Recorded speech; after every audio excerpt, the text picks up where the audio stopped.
Enw fi ydy Stefano Ghazzali a dwi'n chadmerydd technoleg a systema yn yr uned technoleg a iaith yng Nghanolfan Bedwyr.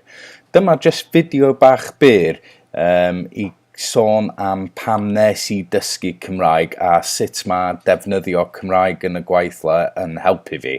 So jyst dipyn bach o cefndir. Nes i dechrau dysgu Cymraeg yn yr ysgol, ond mond fel 2 awr y wythnos tygau ail iaith. A wedyn nes i ddim defnyddio Cymraeg lot o gwbl trwy prifysgol a yn addysg bellach ar ôl honna. Nes i mond really dechrau fo yn 2012 pan nes i dechrau gweithio i yr uned technoleg a iaith yn Canolfan Bedwyr ac y rheswm nes i dechrau ydi bod nhw'n uned Cymraeg sydd yn edrych i fewn i technoleg Cymraeg, so mae'n eitha hanfodol y ddylai fi dysgu Cymraeg.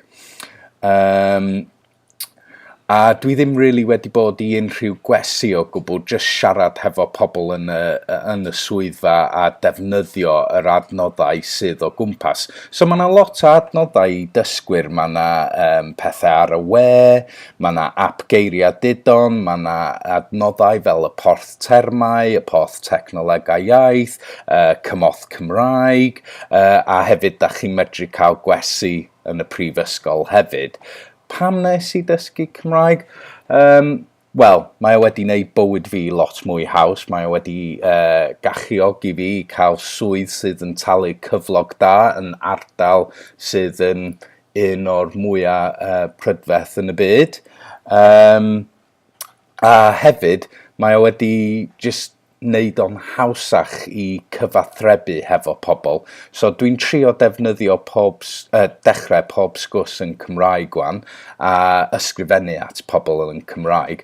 Dwi'n meddwl y peth mwyaf pwysig i dysgwyr ydy just ymarfer a peidiwch â poeni os da chi'n cael o anghywir.